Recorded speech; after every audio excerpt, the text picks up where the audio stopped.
All right, we're live, everyone. We've got Andrew Badger on. He's running for the first congressional district here in Utah, and so we're gonna have him come on. Tell us about himself. Tell about it. Tell us about his motivations to run, everything else. So go ahead, Andrew, and Tell us about yourself yeah, first and lead into the story. Yeah, sounds good.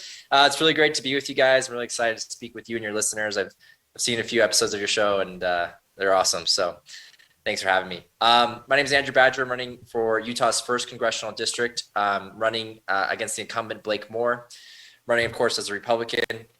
I grew up in Utah. I'm a fifth generation Utahn. Come from a long line of pioneer ancestors. Middle name is Young. Uh, one of my first ancestors was Rodney Badger. He was the first sheriff to die in the line of duty in Utah, over here in the Weber River, and he actually has a statue of himself in front of the Utah Capitol. I grew up mostly in Utah County. Went to Timpview High School down there. Played high school football. Eventually went back east. Did a 2-year church mission, South Korea, and then served with the Defense Intelligence Agency, which is the military's intelligence branch. I volunteered deployed to Afghanistan in 2014. My job there was to basically recruit human sources, provide that information to our military, what the bad guys were up to, where the IED factories are, that type of thing. After that, I did a master's degree in diplomacy back in the UK. And the last 3 years, I've been working as a risk advisor in the private sector, helping my firm navigate risks for emerging markets, mostly actually Russia, having covered the sanctions and all the trade deals and all that stuff the last 3 years. The decision for why I'm running is pretty clear. I think our country is in a fundamental state of crisis. I don't think this is just an election between Republicans and Democrats. This is a fight for our very way of life. The wake-up call for me that our establishment Republicans aren't willing and aren't prepared for this fight was what happened in Afghanistan. I think it was a complete catastrophe. We left Americans behind enemy lines. We armed and equipped terrorists. Joe Biden lied to us about what he was being briefed on, and no one's been held accountable, not in any way. And that lack of accountability is not just in Afghanistan. It's a broken border. It's the FBI being used to intimidate parents at school board meetings. It's skyrocketing inflation. It's the Biden administration blackmailing Americans to pay higher prices to, basically transition to this big Green New Deal. And I realized, look, we need stronger conservatives who are willing to fight back and stop playing defense. I embrace the Mike Lee approach. I think Mitt Romney has been a terrible representative for Utah. And I think it's time we start going on the offense. My high school football coach used to say the best defense is a strong offense. And I think that's the mindset we need to embrace. Guys like Governor DeSantis are doing in Florida. And that's what I'm hoping to do. I'm hoping to get back there, fight for Utah, fight for our way of life, fight for our children's future, which is under threat. And yeah, that's kind of about me and why I chose to run. And there you are. where was you at in South Korea?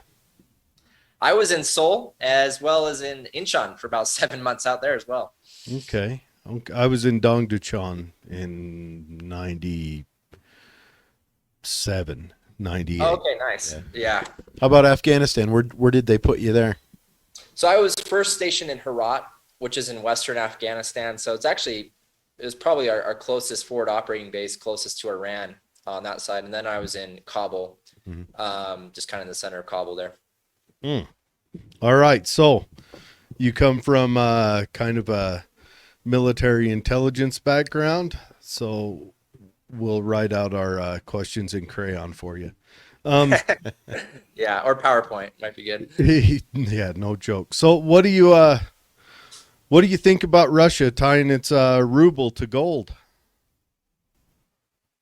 Yeah, I mean, look, we face a huge challenge right now because, I think we're just starting to experience what the backlash of this sanctions regime is going to be. And it's kind of a misconception to think that you can just use sanctions as much as you want. There's going to be no type of backlash. So what we're seeing with Russia, starting using Chinese yen as well as their currency, as well as, India basically refusing to abide by these sanctions. I think there's a real possibility, and this is what Tucker Carlson talks about, is we could actually see this shift away from the US dollar being the global reserve currency, which is quite vital. I mean, it's critical to our trade interests. It gives us a benefit in how we trade. It also allows us to basically run this massive experiment called quantitative easing. The whole idea of modern monetary theory is we can just keep printing money because we have the global reserve currency. And that's really under threat right now. And what we're seeing with Russia is they were prepared for our sanctions, I think. I mean, they were basically creating their economy to be self-sustaining and fortified because they knew the sanctions were coming. It might have been stronger than they initially anticipated, but they've been preparing for this for a while. And I think what we're seeing is that coming into play. Do you think Russia uses KYC regulations on their side of the economy? Well, basically did as a risk advisor for 3 years covering Russia and Ukraine. Quick side note on Ukraine, very corrupt, as people probably might not be telling from the mainstream media. A lot of oligarchs operate there with impunity. Russia, I mean, it's basically the best way to describe it is a bunch of kind of mafia. I mean, basically the KGB over the last 20 years has taken over the Russian state and the Russian economy. There's no real, KYC. There's no real diligence. It's essentially just, are you in or out of the Putin regime, the Putin inner circle? If the Putin inner circle wants to get you, they'll drum up any charges against you. If they want your business, if they want to take over these state-owned enterprises, no matter what you've done, they're going to clear it. So it's basically a kleptocracy of oligarchs, kind of operating as this kind of mafiosos, and that's how they run things. There's no real rule of law there. Yeah, the way I explain Russia and Ukraine is whether the dog turd's on your lawn 2 days and it's old and ashy, or whether it's fresh, it's still a dog turd. Yeah. But that's the big concern is, can our nation get out ahead of this? I don't think we're going to last through the rest of my lifetime as the reserve currency, not unless we force it through a lot of military actions. Yeah. And what steps should we start taking now to prepare ourselves to be to take a step down that ladder? I mean, the biggest one, there's a great book by Ray Dalio, head of Bridgewater, who wrote a book about, why empires have collapsed. And he basically studied this cycle, looking at the Dutch Empire, the British Empire, and the American Empire. And what he found is that, you print all this money. Well, first you have this kind of surge of economic prosperity, then you become this global reserve currency. And the problem with becoming the global reserve currency is it gives you this license to start printing money. Mm-hmm. That's what we've been doing over the last 15 years with this massive experiment called quantitative easing, where it's just basically printing money and we have a fiat currency that's worth nothing. The problem is, we can't keep printing money. Just like the British Empire and the Dutch Empire, one day there's going to be a collapsing. There's going to be a breaking point where we face collapse. And, the only really easy answer here is we have to balance the budget, which is now, 30 trillion in debt. So that's what they tell us. Yeah, that's what we know. Not even, also interest payments, people forgetting the interest payments. That's one of the reasons why we can't raise the interest rates to fight inflation, because we have raise to pay interest rates, we'll be defaulting like crazy. I mean, people will be defaulting on houses, they'll be defaulting on all these things. I mean, most of our budget will be starting be eaten up by these interest payments. It's Keynesian economics. I mean, I'm not going to BS you. There's no easy answer here. I mean, we've dug ourselves into a huge hole, and it's just going to be about limiting the damage at this point, because it's going to be painful. It is. And I imagine on that day, we're going to see corporations, those who can afford to, flee to their foreign industries that they've already set up under NAFTA, and they'll just disappear out of here. Like, we'll see Lockheed Martin will just one day close the doors in California and never reopen them. Mm-hmm. And they'll be kicking off business, not to mention Apple and all those other companies. They're going to leave us here with the blue-haired mob. Yep. They'll just leave us here, and we'll all have to learn our new pronouns. Yeah, I mean, look, this is what I tell people. I mean, our way of life is under threat by three forces. I mean, a tyrannical government. We Mm-hmm. have these globalist elites who've sold us out completely, and we have communist China, which is, they're playing to win, and they're engaged in what they call a 100-year marathon to displace the United States as the dominant global power. And we, or at least in our generation, we have no idea what it's like not to be that. But that middle threat, that second one I pointed out, is very serious. I mean, we're under threat from these globalist elites who have no allegiance to America. They have no, nationalist allegiance at all, and all they care about is making money. And that's one of the reasons why we find ourselves in where we are. The last 20 years, these elites have sold us out to China, offshoring our manufacturing base to, score a quick buck. And what they've left behind is just ruins. And this is what Glenn Beck's Great Reset book is all about. Is that these corporations are now just doing the bidding essentially of their woke masters in government. And that's really the definition of fascism, is private sector doing the bidding of the government. Fascism isn't Trump's mean tweets. That's what it is. And that's what we're up against. And I'm sure you guys have seen, these environmental social governance scores are all part of that. Boom. That keeps coming up. Well, and not to mention, you can't leave out our education and media system. Yeah. They have brought us to where it's almost, you couldn't imagine that two organizations aren't bought in a better way. They work against us. Yeah. Look, I mean, the left has played the long game. It's the long march through the institutions, right? Yep. And they've taken over the universities. They've taken over the media. They've taken over the intelligence community. They've taken over the military. I mean, we would have never have thought that, right? I mean, 10 years ago, we always thought the military was kind of one of our last bastions. And now we have General Mark Milley out there talking about how he wants to understand white rage, while the Taliban were planning their summer offensive. Yeah. No. Right after all the inner cities burned to the ground. Yeah. The white rage. And that's another thing. Do you remember in 2014, 2015 when Obama purged all the midfield grade officers that had strong opinions? Yeah. He purged 197 field grade officers, and these are your colonels and up. And then we wonder why the generals we have left, who were colonels then, or maybe maybe brigadier generals, why what we have left is this yes man. No longer anyone that'll put forward any kind of.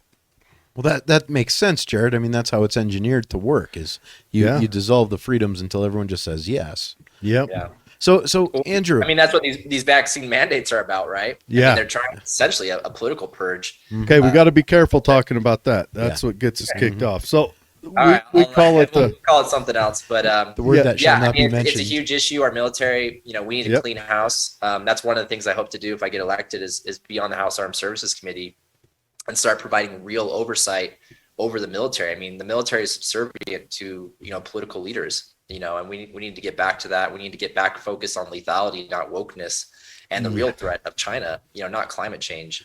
Kind of the example I give is we need less, General Mark Milley, and we need to get back to General George S. Patton. That's the type of leaders we need to put in place.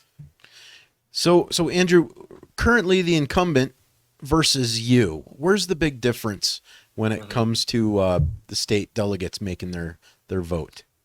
Yeah, so I would say it's a great question. I would say there's three main things. First, leadership philosophy. Blake voted for Liz Cheney as the party conference chairwoman. This is the third highest position in the party. Essentially, it sets the agenda for the House.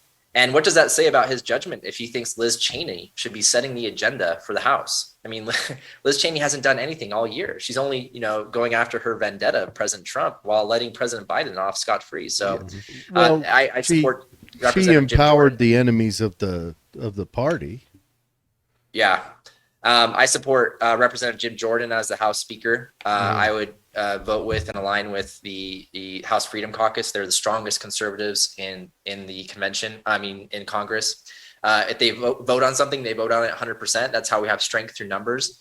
Blake is called, the Freedom Caucus clown show, which I would very much disagree with. I think they're the only ones actually fighting for us, and I'd be, very proud to stand by them. Second key point is not caving to the left. Blake has shown a pattern of caving to the left, that he can't be trusted. He voted for this January 6th commission, HR 3233, which said it didn't label it a protest, it didn't label it a violent riot. It called it a domestic terrorist act. So by voting for that bill, he essentially said January 6th was domestic terrorism. And what do we know what happens when the government starts labeling Americans domestic terrorists? I mean, they start treating them like that. And that's what we've seen over the last year, with these detainees being held in pretrial detention in inhumane conditions. We've seen the FBI just go be unleashed against the American people. And people don't realize is that Blake voted for a censure resolution against President Trump, which is basically just short of impeachment, blaming President Trump for January 6th, saying he was trying to overturn the election, which is a complete lie. And so I don't think he can be trusted on when the pressure comes down. I've been a, conservative outsider in these leftist institutions my whole life. I've been to these fancy schools. I've been at the Pentagon. I've been in these world corporations. I know what the threat is. I know how to deal with it because I've actually seen it. And I think that's what separates me from some of the other candidates as well. And then third and last is just speaking out on the hard issues. I announced 6 months ago, I said I'm fighting for medical freedom, election integrity, and parental rights and education. And these are 3 issues Blake has steered away from, just like Mitt Romney. He's never said anything about the mandates. He hasn't said anything about critical race theory. He hasn't said anything about, election integrity. All year at town halls, he's completely blown it off. And then the last 2 weeks, he adds to his website, election integrity and ending mandates. And, it's another kind of, what we call convention conservatives. And we need people who are willing to speak up on these hard issues, not just the easy ones. I mean, any Republican we put in these seats, whether it's 1st district, 3rd district, wherever, they're going to vote for tax cuts. They're going to vote for the easy things any Republican's going to vote for, but the real difference is who's going to speak up on the hard issues, the hard issues that might get you canceled, that's going to get you blowback on, the cultural issues, which we've neglected for too long as Republicans. And those are the things that we need to start speaking out on. I agree. Yep. When do you think our Pentagon turned woke? Would that have been under Obama, or do you think it started happening earlier? I think one of the big problems is the promotion system, where it promotes kind of politicians, people who kind of know how to work the system, and not people who actually are effective combat leaders. I think it definitely started mostly under Obama, like with the purge that you mentioned. And it's just really taken off over the last few years with the Biden administration. I mean, another thing people forget here is General Mark Milley basically admitted to colluding with communist Chinese generals. He said, I would give you a tip. I'm going to tip you off if Trump tries to attack you, which is absurd. Yeah. That puts America at threat because it reduces our first strike deterrent.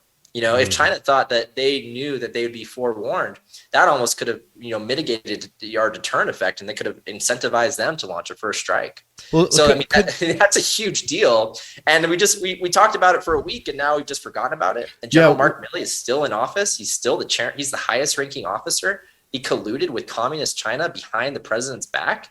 Andrew, could that have been a tactic, not an actual intention? Like, yeah, okay, I'm going to tell my enemy this lie to make them feel better, so they lay down and stay still for a bit.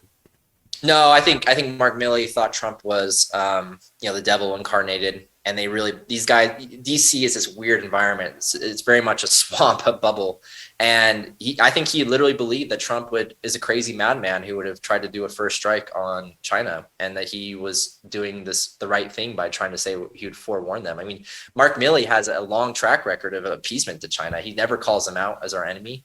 He says that we need to cooperate with them. I'm just making my own observations, but I think that Mark Milley was genuinely trying to help the Chinese, in saying that, look, if this madman in the White House tries to attack you, I'll forewarn you. Yeah, that's scary. And Mark Milley has done nothing that impresses me.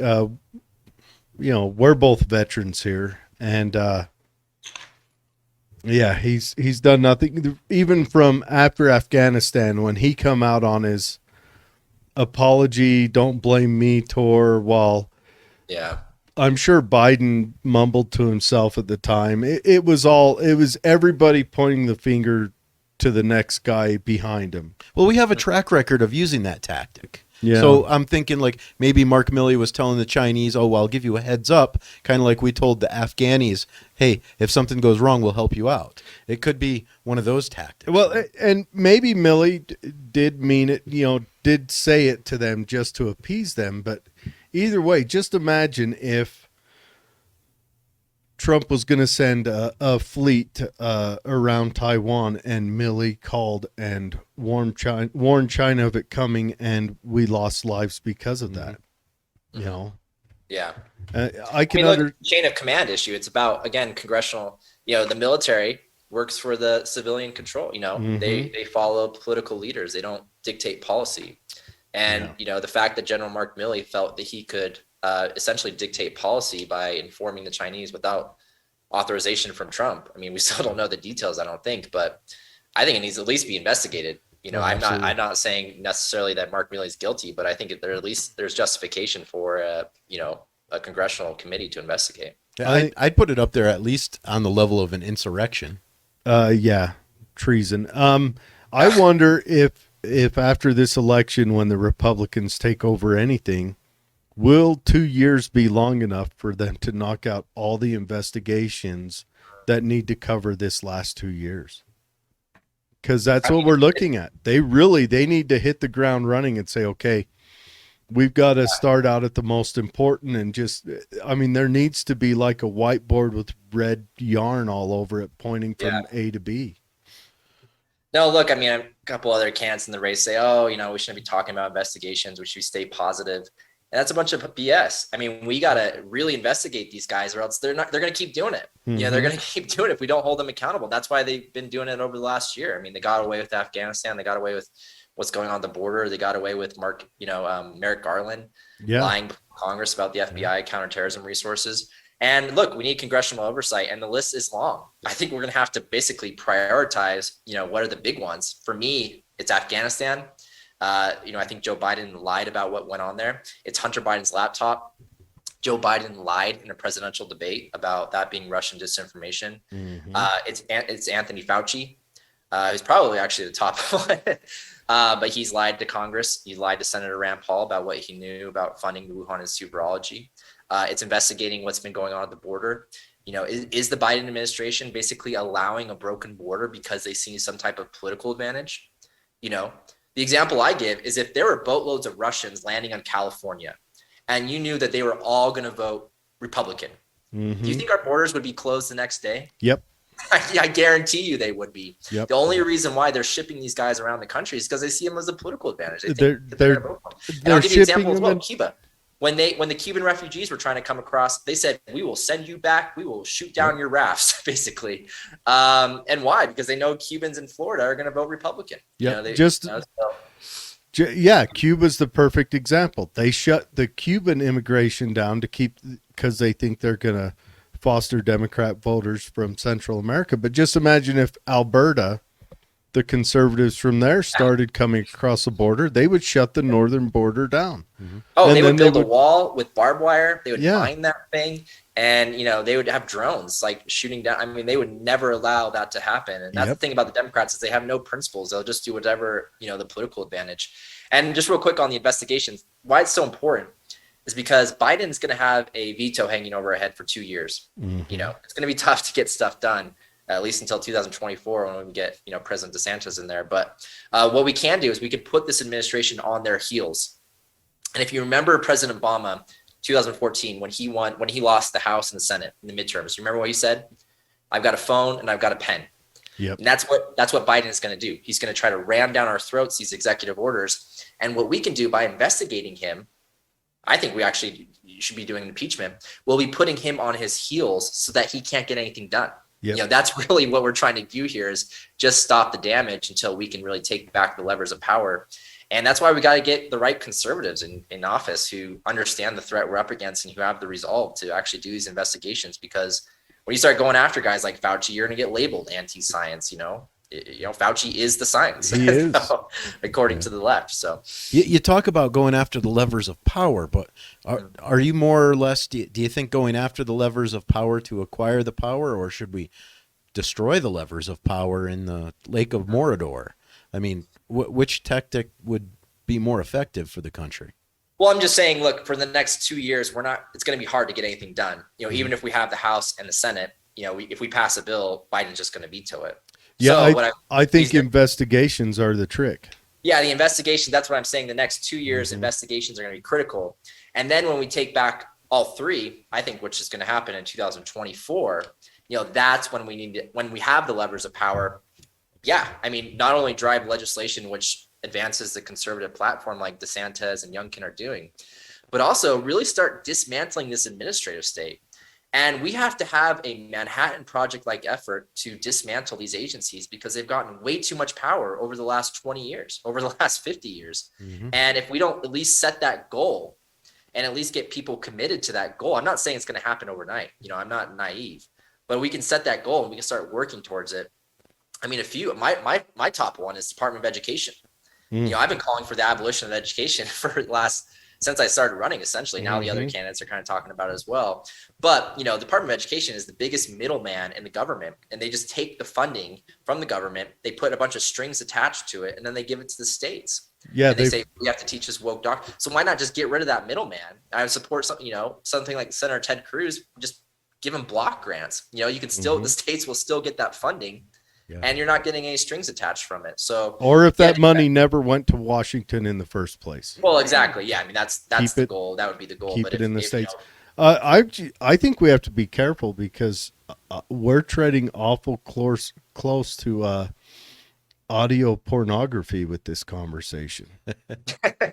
Gets you a little hot under the collar, huh? Man, no, I mean seriously, I think our Department of Education is. Next to our media is the people's worst enemy. Oh, yeah. No, you're right. Those are the two top ones. I mean, now going into the investigations, the big one we need to do is the big tech. Representative Issa in California is saying, hey, Facebook, Google, hold on to your records because we're coming after you. And look, what they did in the 2020 election is unprecedented. Can you imagine that? Bob Dole versus Bill Clinton when you had the media cover up big story and deplatform the New York Post because there was some story critical of Bill Gates, Bill Clinton. Can we charge him for campaign finance? Yeah. No, it is I mean, you're basically influencing the election. I mean, look, I will debate anyone saying that the 2020 election was not free and fair. You cannot have a free and fair election if there's no freedom of information. If you're censoring people, if you're taking away their First Amendment right to free speech, you can't have free elections because you can't make an informed decision if you're being manipulated by. And so that's another big target is, like you said, I think the two biggest threats we face is the Department of Education and education in general, as well as, big tech. And they're manipulating they're manipulating the media. They're manipulating social media. I mean, I remember I got deplatformed for saying free Kyle Rittenhouse. And this was after he got acquitted by a jury of his peers. Yeah. How crazy is that? So Dave gets my latest was a good one. It was they were saying something critical about the Proud Boys, and I was like, oh, I love the Proud Boys. And there I go. 90 days. He's in Facebook jail. And that's the question. And I'm far more radical than either of you, and I've still never been to Facebook jail. And I am a radical. I am what you'd call an anarchist. I'm a right-wing anarchist. I am complete. I want to see DC go away completely. And then after that, I'll start looking at the state. But right now, I think DC, I look at our federal government has a long list of failures and zero successes. Yeah. Not one. Not one success under their belt. And I'm done with it. But anyways, I've heard you say a few times now, President DeSantis, do you think Trump is going to run or what's your thoughts on all that? Yeah, I know. It's a toss up. It's hard to know. I think Trump could very well run. I think it's up in the air. I would support President Trump if he was the nominee. I think I like DeSantis in ways that he's a bit younger. I think we need some new blood in terms of new energy. He's better. Let's just face it. I think DeSantis would make 1,000 times better president, except for the rhetoric. Yeah. Trump has the better rhetoric. DeSantis has, where it counts, the better response to media. So, and DeSantis is a much more measured individual when he talks. Yeah. I think he would be a better president. I don't want to steal him from Florida because right now Florida's our bulwark. Florida's our bulwark against government overreach. They set the standard. We can't trust Abbott to set the standard. Yeah. What's crazy is DeSantis almost lost. He did. He won by against Martin, and the guy crackhead. he beat, ended up in like a hotel room with crack cocaine and prostitutes. So, against Florida, barely got by. Against a connoisseur of methamphetamine, he barely won. But I think he's gained a lot of popularity through Florida because he kept him alive. Yeah. Now you've got what's the lady in South Dakota? What's her name? Gnomes. Yeah, Kristi Noem. Kristi Noem, I think, is the only one that's better than DeSantis because she never locked down because she read the Constitution and it says you don't have this power. She caved on that NCAA stuff with the transgender. But then she caved on. But then again, she found no area in the Constitution where she could enforce that, which is why I like her. But then again, it's South Dakota. No offense to South Dakotans. We're in Utah. We're in the same boat. We really don't matter that much. Florida matters. It's a huge population in a tiny state. Florida and New York compete against each other by population versus geographical area coverage. Yeah. And that's why I don't want to lose DeSantis. And I wouldn't trust Abbott. Abbott was horrible in the beginning of the lockdowns. His lieutenant governor, I forget his name. If we can get him elevated somewhere, he's my man. I remember when he came out right in the beginning, he says, why are we locking down for us old people? He says, I'm 70 years old. I want my grandkids to have a life. I've lived my life. Yeah. And that was the best thing I ever heard anyone say. But Abbott was still throwing people in jail. And it was his lieutenant governor that was bailing them out on the other side. Yeah. So Andrew, you're polling pretty high on all the little statistical polls I see on Facebook. There's a good chance you're going to win this. Yeah, I hope so. There's a good chance I'm going to win convention. I definitely believe that. And then it's going to be game on the primary. And I think people are excited about anti-establishment candidate. People just want someone who's going to fight back for them. Someone's going to speak out for them, be their advocate. And that's what I've been trying to do. And I think that's why my momentum is really taking off. And I kind of do think I'm probably in the lead because I think the other candidates are starting to turn their sights on me. So it's probably a good sign. Right. Good. And if you win, I mean, there's all sorts of repercussions if you win. I mean, you're gonna get a lot of pressure from all sorts of different angles, even death threats on the telephone. Yeah. Is your family prepared for this if you win? Yeah, look, I mean, I've already been speaking out on critical race theory. And just the messages I get are insane. I get people saying, oh, it doesn't exist. Oh, you're da-da-da-da. I've had someone say basically death threat, that, oh, conservatives like you aren't going to exist for much longer or something like that. So I'm prepared for it. I'm trying to protect my family from as much as possible. I have a fiance. I'm keeping her out of the limelight. I'm trying to mitigate their ability, but look, I'm not afraid of them. I wasn't a combat veteran like you. But, I served in Afghanistan. I was basically going around at night, committing espionage by myself, dressed up as an Afghan. So going through checkpoints and, getting guns thrown in my face and that type of thing. So, some Antifa guy playing cosplay in his basement, doesn't worry me too much.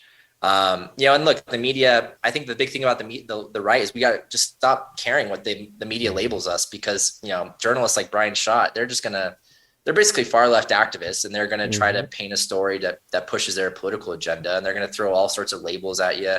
And I think I've been a little bit under the radar right now so far, but I think I'm probably going to win convention. And, if things keep going as well as they do, and my message keeps resonating with delegates, I'm really confident that could happen. And then, the media is going to turn their sights on me. But I'm ready for that. And look, the thing I say to people is, and my friend Jason Preston on here as well, if you're not being attacked by the media, then they don't view you as a threat to their agenda. That's why they attack, guys like Senator Mike Lee. And that's why they don't attack, Mitt Romney, because Mitt Romney's not a threat to their agenda. That's why they invite him on to MSNBC, on to CNN. And that's why they're doing the smear campaign on DeSantis now, because he's a threat to their radical agenda. Well, remember, it's kind of a badge of honor to be attacked by them. They attacked Romney pretty hard in 2012. Oh yeah, I just pulled up an article from the Atlantic which said Mitt Romney far right extremist. Yeah. And So, it's just but so absurd but now. that's because he was a threat. Now here's the question: where do you think they get their agenda from? Do you think they're educated into it? Do you think they're true believers, or do you think? I personally think it's just that one, where they're all located, they're all in New York and L.A. Yep. And those are strongholds of morons, and so all the morons say, well, we've got to have nothing but morons around us. None of them want to be. No, none of them want to look stupid at the cocaine-fueled parties, you know. So they just surround themselves, you know. Oh, bring on Don Lemon, you know. He'll never. Oh, and Cuomo, you know, bring them on. They never bring anyone on with honesty, integrity, and original thoughts. Yeah. Well, did you see that disinformation conference in Chicago? I did not. I've heard. Well, basically, there's a disinformation, conference at University of Chicago. Oh, And freshman kids got up and raised their hand Mm-hmm. and just took, Brian Stelter and Yeah. this other lady to town. Yeah. And it wasn't anything remarkable, just saying, look, you guys supported the Covington hoax, you could support Jussie Smollett hoax, the Russiagate hoax. How can you guys say that then Fox News is, the purveyor of propaganda? Yeah, and then what did never been challenged? You could just see them just implode internally because they've never been challenged before. And then what did Stelter say? Hey, look over here. When that reporter got killed, we all jumped on the bandwagon. No, we asked you a pointed question about what you did. Why are you trying to draw attention to something else? Yeah. Because he's got no answer. No, it's all corrupt. It's all dogcrat. All of it across the board. And I honestly is the propaganda arm of the Democratic Party. Yeah. I mean, that's beyond, and there's one good thing, there's a lot of good things Trump did, but one of them that was he exposed the left, exposed the media, and they burned all of their credibility trying to tear him to the ground. And now they're kind of left in the ashes and rubble, and no one believes them anymore. I mean, no one listens to them. If you've been paying attention, not realizing that they're trying to push an agenda on you. Well, they're all looking at jumping ship too. They're all looking for ways out. Yeah, I CNN noticed is not doing well. I noticed like all the media outlets are using very similar phrases that seem very coordinated. Like, this is a threat to your democracy. Yeah, I've democracy. heard that one from all these different agencies, mainly if you're owned by BlackRock or Vanguard to any percentage. It seems like it's almost coordinated from some sort of lizard man conspiracy. Well, I like that threat to the democracy. Never mind the election we just had. Yeah. This is a threat to your democracy. But Well, just real quick, Hillary Clinton just said in an interview 2 days ago, the election was stolen from her. yeah. That's not a threat to democracy. Why isn't she being deplatformed? That's why they deplatformed Trump from Twitter. The Democrats have said that every election they've lost. Exactly. Yeah, I mean, it goes back. And they've impeached every Republican president in the last like 60 years or something. But I want to take a minute and go through your website real quick. We're not going to read it verbatim because All right. but I want to draw people to it. It's badger2022.com. It's pretty easy to remember. Badger, like the animal, 2022.com. And we're going to take a second and just, go through it. He talked about, what he talked about in the beginning, fifth generation Utah pioneer ancestry, Rodney Badger, the first law enforcement officer in Utah to lose his life. Went to public school here. You went to South Korea on a full-time mission for 2 years. And then you graduated from Harvard University. We're not going to hold that against you right now. How did you graduate from Harvard and come out like a Freedom Caucus material? Yeah, did you not go to class? Well, actually, the funny thing is people kind of have a misperception, I think, that Harvard's is like flaming liberal. I mean, actually, I had a lot of great conservative professors. One of them, Stephen Rosen, was in the Reagan White House. He taught me war and politics. I had another one, a lot of great professors who were actually quite conservative. Most of my coursework was on like history, the fall of the Roman Empire, Nice. that type of thing. And look, I think, and one of my friends actually went to the economics program at University of Utah, and he said it's like the #1 Marxist economics program in America. And actually, my economics professor was Gregory Mankiw, who is quite conservative. And I actually had another economics course taught by like the leading libertarian economics professor. So I think it's a lot about the courses you take. I mean, look, one thing that did help me though is being a conservative outsider in these institutions is how to fend off you know how to parlay the attacks, and what you're up against. I mean, when you speak out in these situations, you're going to be kind of vilified. You're going to be an outsider. And I was part of the Harvard Republican Club. I started a shooting club, trap and skeet team In Harvard? yeah. How'd that go over? It went really well. It was actually quite popular. I have to see if it's still there today, but Good. yeah, so that type of thing. So actually, I learned quite a bit. And if anything, it fortified my conservative resolve for sure. Good. Well, it seems like it's Harvard Law that is pushing out these political leftists. Here in Utah, it's economics, I guess, Marxist economics, because, that's always been a complete success. Anyways, so you went to, you got your master's degree in diplomacy from Oxford, graduated from the Foreign Service program. And we've got another Foreign Service officer running for Cale Weston. He's from down south. He's challenging Mike Lee. We've interviewed Cale before. I like the guy a lot. I just think Cale leans too hard on making federal government the focus of all solutions. And again, the federal government only does one thing, and that's turn gold into shit. I knew you were going to say that. Unsuccessful at everything they attempt. I'm going to make a graphic for you when you start talking down that path. Dude, you really should. Fireworks. Or you could have like just the white chalk marks, because that's all they do. The federal government they should teach a class on how to fail and then spin it. Okay, you learn at Oxford, you learn the ins and outs of international trade and law, including how to best advance the national interests of America abroad. Hey, Andrew, did they teach you anything about cryptocurrency in Harvard?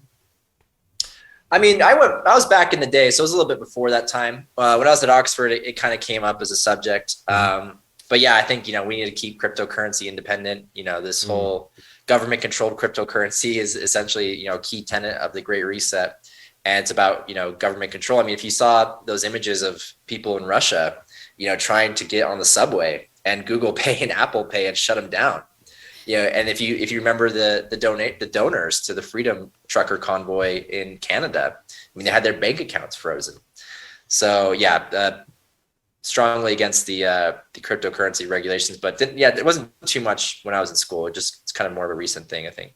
Yeah, it seems to have really popped off in the last, say, 8 to 10 years. Yeah. And I think it's just going to get stronger. Okay, so you talk about here at Harvard and Oxford, it kind of honed you and honed your conservative values, and that's good. You went and became a ranch hand in Vernal. And if you did that through the winter, I guarantee it was the most difficult job you ever had. It was summer, fortunately. Yeah. Okay. So you survive. That's why you're here and alive today and have all your fingers. That is a diverse resume. I have to admit, that summer I probably almost died more times than in my whole life combined. I mean, just, wires snapping. Oh, yeah.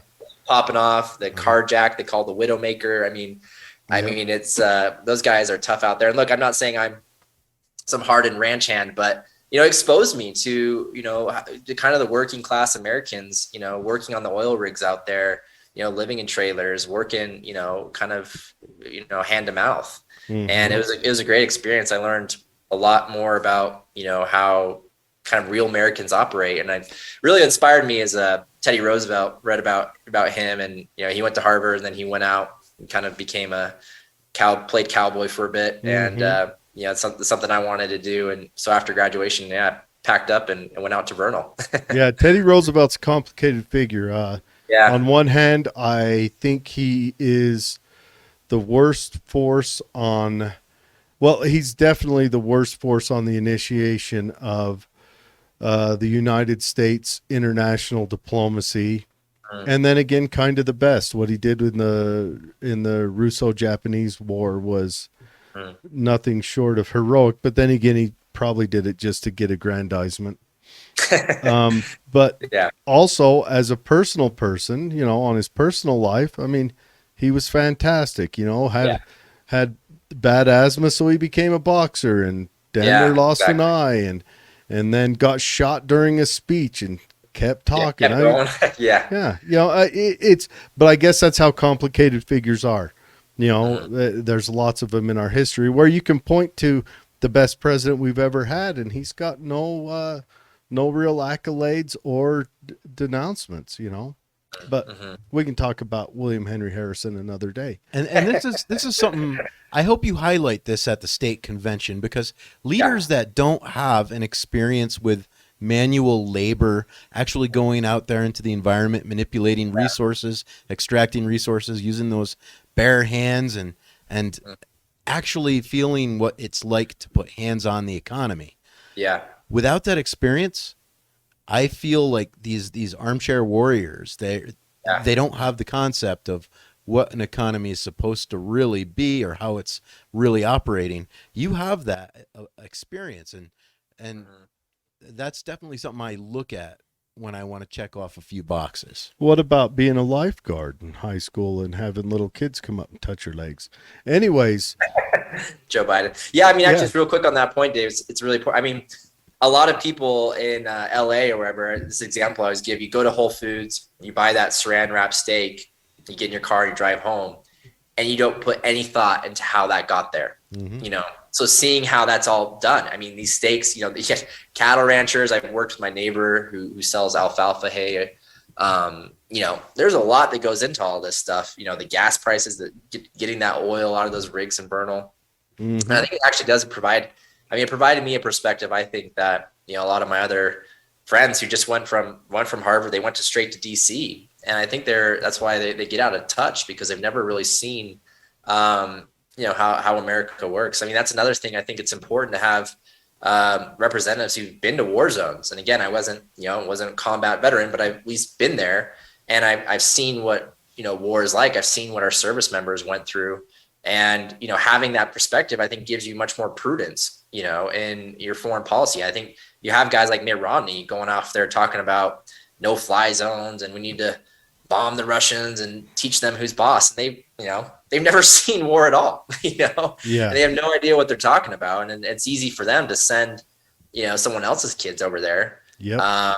You know, so that's, again, I think having, like you said, having experience where you've actually seen some of this stuff firsthand, it gives you, you know, that sense of judgment, that sense of prudence.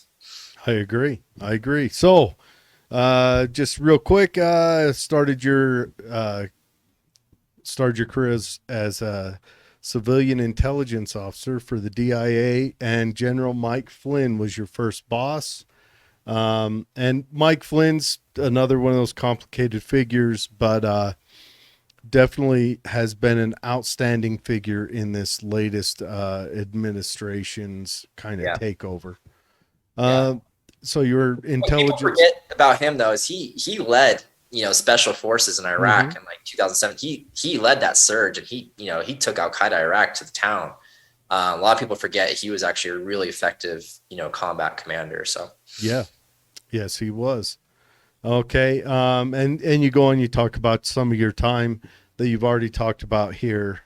Your time in Iraq. Got a picture of you. It looks like you're holding a 240B, and then you've got a really stub nose AR platform in your slung across your chest.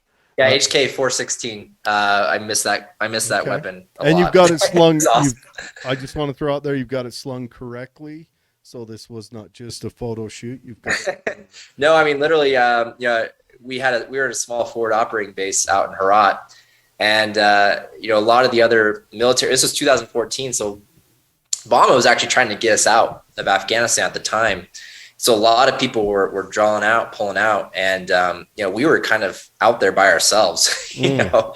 And I had read, you know, about Outpost, which was Outpost Keaton in Afghanistan. I actually studied quite a bit the Benghazi attack as well. And I kind of realized we're pretty out here. And if these guys really wanted to do an attack against us, we'd be, totally screwed. So we started, getting a little bit better defenses. And that's why, basically we were, prepared. If we ever got attacked, we have to, basically defend ourselves. We had some MARSOC guys down the road who probably would have been much more effective at defending us, but it might have took them some time to get to us. So we had to basically kind of run our own security. So that was one of the security drills we were doing when we took that photo. Yeah, after seeing what happened in Benghazi, I'll bet that peaked a little pucker factor in everyone. Just real quick, I was actually thinking about Benghazi the other day because there was a lot of lessons to be learned from that, at least from a operational security perspective. And unfortunately, we never really learned them because it got so politicized. Yeah. The CIA agency, they did a big after action review when this triple agent guy, what's it called, out in Afghanistan blew up. If you've ever seen, what's that movie? 13 Hours? Zero Dark 30. If you remember that, Oh, yeah. Zero Dark 30 when. Yep. But basically, they've done a huge after action review, like what were all the mistakes? And we never did that with Benghazi. Nope. And there was some real big mistakes made in that operation. And it's actually a great book, was written by the security guys who did that. And, they had some really good insights from that. And so that was on front of my mind. A lot of the guys were pretty complacent. They were like, oh, I was in the Air Force back in Iraq in 2007. I'm like, I don't care. I mean, these guys could, if they knew how vulnerable we were, they would have, tried to overrun us, the next day. And we were also surrounded by an Afghan National Army, around our entire base. And those guys are, dodgy as hell. Notoriously so. Yeah. I mean, one of the biggest threats in Afghanistan when I was there, and a little bit different from Iraq, was the green on blue, where these guys would just turn on their trainers and advisors. Actually, when I was in Herat, and we were stationed co-located with MARSOC guys. Right after I left, one of the MARSOC was training the special forces for the Afghans. One of the guys got turned around and he was killed. And people would be going through checkpoints, and you just have an Afghan police officer just shoot these journalists and shoot these aid workers. So that was a big threat. But anyway. It's a tough situation. My opinion on it, and my opinion has changed. When it first kicked off, I was a rah Republican. I don't think we should have went over there in the fashion we did. I think we should have figured out where Al Qaeda was training and turned that area into glass, sent a message, you know, and say good luck, and then just walk away. I think, and then like the Taliban, we put the Taliban in power when we quit supporting the Northern Alliance after. It's well, just real quick on that point, because no one's talking about this. And I actually did a Zoom briefing on the collapse of Afghanistan. Basically went through all the mistakes we made from 2001 to 2021. And, people forget is that there was actually a resistance still around after we pulled out this last summer. The Northern Alliance, these guys in Panjshir region, it's always never really been conquered. That was kind of the base of the Northern Alliance back in the 90s and 2000s. And we left those guys to dry. We pulled out, we abandoned those guys. And the problem was the Taliban then started using all the equipment we left them to defeat them. They started using the MRAPs, all that stuff. So that's another tragedy actually from Afghanistan that no one talks about, is that we abandoned basically what we would call the Northern Alliance. And they were wiped out, correct? From my knowledge, they've been completely defeated. The Taliban basically control. People don't realize too, as well as it's not just the Taliban. I mean, we left behind Al Qaeda. Al Qaeda now controls Afghanistan. Al Qaeda and Taliban never broke their bond, what they call the bayat, their pledge of allegiance. You also have the Haqqani network there, which is an ally with Al Qaeda, ally with the Taliban. One crazy thing, I don't want to get too caught up on this, but we turned over security of Kabul to the Haqqani network, who are allies with Al Qaeda. And they were giving them lists of, our Afghan allies because, we don't want our own allies to get hurt. What do you think they're going to do with those lists? It could. And our guys were locked down on the base on Kabul International Airport. Other countries, special forces, were going out and getting their own citizens, like the Dutch and the Germans. And The we were Brits, just, our guys were forced to stick on base. And so, Yeah, I mean, just real quick. I mean, people forget that we left behind. Afghanistan is not going to go away. It's going to come back at some point, and we just basically left behind an Al Qaeda controlled country that now has night vision goggles, advanced M4 rifles. They have MRAPs, Black Hawk helicopters, drones, you name it. And we thought it was hard the first time going in when they had AK-47s. Now try going up against them with body armor, night vision goggles, and M4s, with scopes. So, yeah.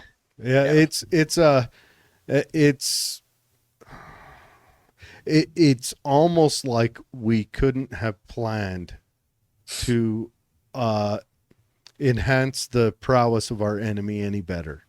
Yeah. It's if it's not a comedy of errors, it is a purposeful. I don't know. It's like they want to make that region unstable on purpose. And granted, I'm of the belief we shouldn't take it upon ourselves to stabilize it. Mm-hmm. One, you can't. You're not going to deliver them democracy through 22 caliber rounds. Yeah. You're just not. Mm-hmm. And it's stupid of us to think so. And do they have to become democratic for that region to be stable? And I think that's a shortcoming that we've had in our long vision for the last 100 years. Oh yeah, I mean the biggest mistakes we made in Iraq, Afghanistan is how we define victory. Mm-hmm. That's our exit strategy, and we see those mistakes being played out in Ukraine now. It's like, how do we define victory in Ukraine? What's our exit strategy from this kind of escalation cycle? I mean, we're fighting a proxy war against the world's largest nuclear superpower. It's not even a covert proxy war like it was in Afghanistan in the 80s. It's an overt proxy war, and it's escalating from Stinger Javelin missiles to now tanks, MiG-29 fighters, etc. Mm-hmm. I mean, look, in Afghanistan, I think the issue was at the end there, we needed to change how we defined victory. Victory in Afghanistan by the end was basically denying Al Qaeda and Taliban from taking over. I think in my presentation, what I go through is I think we could have done that with basically 3,000 to 5,000 special forces, intelligence, logistics, air power, and basically just propped up an imperfect Afghan government. And, we kind of have to get over the fact that they might not be the best democracy, but at least they're on our side. And we've been denying the Taliban, complete control. And the biggest mistake, and I went through, this review and I studied Vietnam, all these things, is we pulled out our air support. Yeah. So what we did is we designed the Afghan National Army to be like ours, like the American Army, dependent on our logistics, dependent on our air support. And then we cut the logistics and we cut the air support and we left them out to dry. Well, World War II corrupted us. Commander, and he's saying we're fighting the Taliban and we see the American planes hang overhead and we can't get any air support from them. Yeah. I mean, I don't know. Is this incompetence? Is this treason? I don't know. But I mean, the fact that we pulled out air support, I mean, we could have potentially kept up the Afghan government, as imperfect as it would have been. But at least it would have denied, the Taliban and Al Qaeda from taking over. So. Well, the issue is World War II corrupted our thought process on war and after war actions.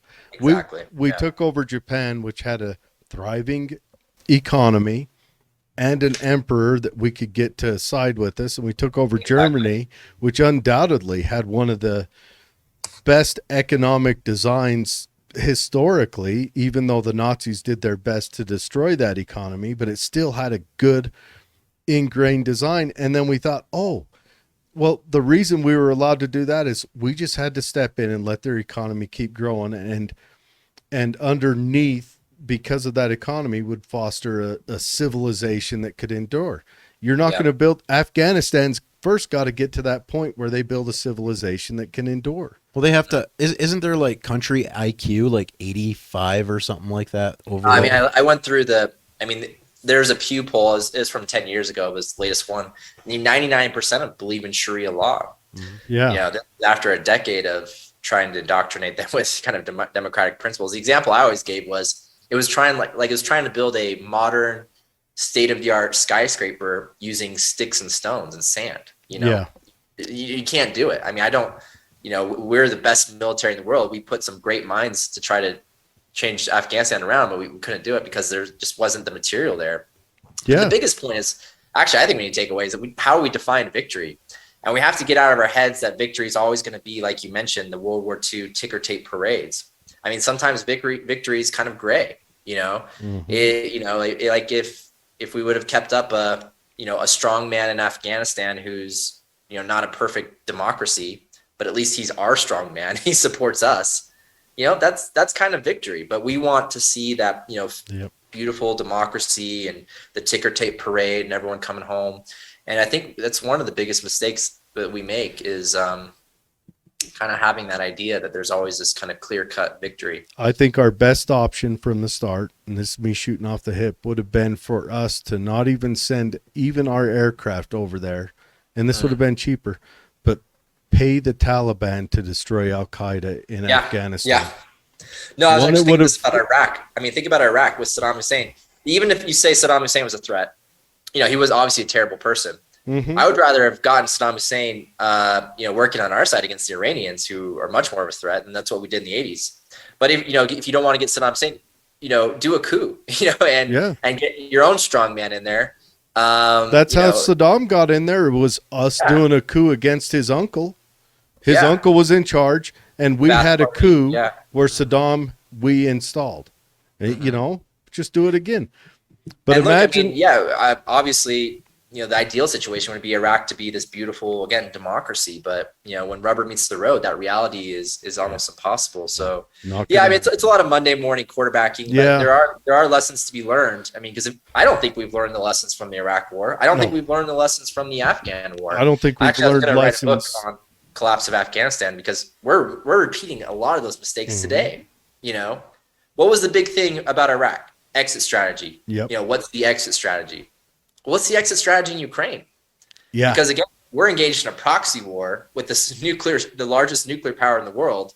How are we getting out of this? What's victory here? Is victory Ukraine being part of NATO? Is victory Ukraine being a neutral buffer state? We don't know, but we're just supposed to keep escalating the situation. And sending our money over there. Good news is our money doesn't have any real wealth. At least it's not Bitcoin. At least it's not real wealth. But anyways, okay, we went off on a tangent. This should have been. I think where were you on my bio? I think. Yeah, like we've got about. We're coming up on an hour, so tell us what you want to accomplish. Yeah, round us out with your if you stump. win.